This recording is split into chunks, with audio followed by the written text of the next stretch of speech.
Hi tears, welcome to Mythili Raj health and beauty channel. இன்றைக்கி நம்மளோட சேனலில் என்ன பார்க்க போகிறோம் அப்படின்னு பார்த்தீங்கன்னா, மணி அஃப்ரமேஷன்ஸ். அதாவது நிறைய பேர் நிறைய விஷயங்கள் இதை பற்றி பதிவுகள் போட்டுட்டு தான் இருக்காங்க. ஸோ நிறைய விதமாக சொன்னாலும் எல்லாரும் சொல்லக்கூடிய விஷயங்கள் ஒன்றே ஒன்று தான். நம்மளோட எண்ணத்தை மாற்றும் போது நம்மளோட வாழ்க்கை தரம் வந்து உயரும். நம்ம எப்பயுமே நம்மளை தாழ்வாக நினைக்கும் போது நம்மளோட செயல்கள் எல்லாமே என்னவாகும், சரியாக வராது இல்லைங்களா?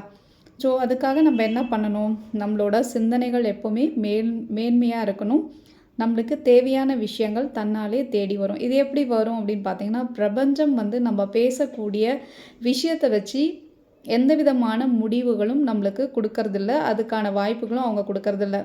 நம்ம என்ன நினைக்கிறோம், நம்மளோட எண்ணங்கள் என்ன, அதோட வேவ்லென்த், நம்மளோட எண்ண அலைகள் வந்து பிரபஞ்சத்தோட கனெக்ட் ஆகி அது மூலயமா தான் நம்மளோட தேவைகளை வந்து அவங்க பூர்த்தி செஞ்சு தராங்க.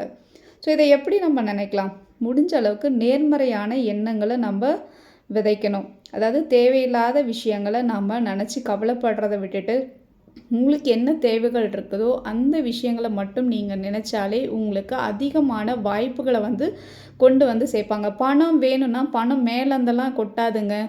பணம் எப்படி வரும், உங்களுக்கு என்ன தேவை இருக்குது, உங்களோட திறமைகள் என்ன, எதை வச்சு நீங்கள் இதை வந்து நீங்கள் ஈர்க்க போகிறீங்க, இந்த மாதிரியான விஷயங்களை வச்சு தான் நம்மளுக்கு அந்த வாய்ப்புகளை கொண்டு வந்து தருவாங்களே தவிர, நம்ம தான் அதை பயன்படுத்தி நம்மளோட தேவைகளை நம்ம பூர்த்தி செஞ்சுக்கணும்.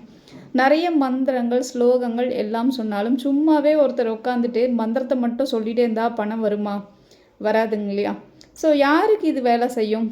உழைக்கிறவங்களுக்கு, அதாவது வேலை பார்க்குறவங்களுக்கு மட்டும்தான் பணம் வந்து கிடைக்கும். சும்மா இருக்கவங்களுக்கும் கிடைக்கும். அவங்களுக்கு வேறு யாராவது சம்பாதிச்சு கொடுத்தாங்கன்னா மட்டும்தான் இந்த விஷயங்கள் நடக்கும். உண்மை தானே? இது யாராலையும் வந்து இல்லைன்னு சொல்ல முடியாது. ஸோ நம்மளோட மைண்ட் செட் வந்து ரொம்ப இம்பார்ட்டன்ட். அதாவது எண்ணம் போல் வாழ்க்கை அப்படின்னு சொல்லியிருக்காங்க. நீங்கள் என்ன நினைக்கிறீங்களோ அதுதான் உங்களோட வாழ்க்கை. உங்களோட வாழ்க்கையை நீங்கள் எப்படி வாழ போகிறீங்கன்றதை மற்றவங்க டிசைட் பண்ணக்கூடாது. யார் டிசைட் பண்ணணும்? நம்ம தானே டிசைட் பண்ணணும். ஸோ நம்மளுக்கு என்ன தேவை அப்படின்றத மற்றவங்களுக்கு தெரியுமா? தெரியாது இல்லையா? நம்மளுக்கு தானே தெரியும். அப்போது நமக்கு என்ன தேவை அப்படின்றத நம்ம அறிஞ்சு அதுக்கான முயற்சியும் பயிற்சியும் இருந்தாலே நம்மளோட லைஃப் ஸ்டைல் வந்து வேறு விதமாக இருக்கும். அதை மட்டும் நீங்கள் யூஸ் பண்ணுங்கள். ஸோ பாசிட்டிவ் வைப்ஸ் எப்படி வரும் அப்படின்னு பார்த்தீங்கன்னா, நம்மளோட சுற்றி இருக்கவங்களோட எண்ணங்கள் உங்களோட எண்ணத்தை விட அதிகம் நெகட்டிவாக இருக்கிறாங்க அப்படின்னா, ஸோ உங்களோட பாசிட்டிவ் வைப்ஸ் வந்து அவங்களுக்கு போய்ட்டு அவங்களோட நெகட்டிவ் வந்து உங்களுக்கு வரதுக்கு வாய்ப்புகள் அதிகமாக இருக்குது. ஸோ முடிஞ்ச அளவுக்கு பாசிட்டிவ் வைப்ஸ் இருக்கவங்களோட நிறைய வந்து ஃப்ரெண்ட்ஷிப் வச்சுக்கோங்க. அதுவும் முடியல அப்படின்ற பட்சத்தில் கோவிலுக்கு போகலாம். கோவிலுக்கு போனால் இப்போ நம்ம எல்லா கோயிலுக்கும் போனால் அந்த வைப்ரேஷன் வந்து ஃபீல் ஆகாது. ஒரு சில கோயிலுக்கு போகும்போது நம்மளோட உடம்பு வந்து கூஸ்பம்ஸ், அதாவது புல்லரிப்பு தன்மை வந்து ஏற்படும். அது மட்டும் இல்லாமல் நம்மளோட சகஸ்ரா சக்கரம் வந்து ஓப்பன் ஆகிட்டு அங்கேருந்து ஒரு வைப்ரேஷன்ஸ் நம்மளுக்கு ஃபீல் ஆகும் இல்லையா? அந்த மாதிரியான கோவில்களை செலக்ட் பண்ணி அந்த இடத்துல போயிட்டு நீங்கள் சாமி கும்பிட்டு அங்கே இருக்கிற வைப்ரேஷனை இங்கே அட்ராக்ட் பண்ணுங்கள். உங்களுக்கு நிறைய பாசிட்டிவ் எனர்ஜிஸ் வந்து நிறையவே கிடைக்கும்.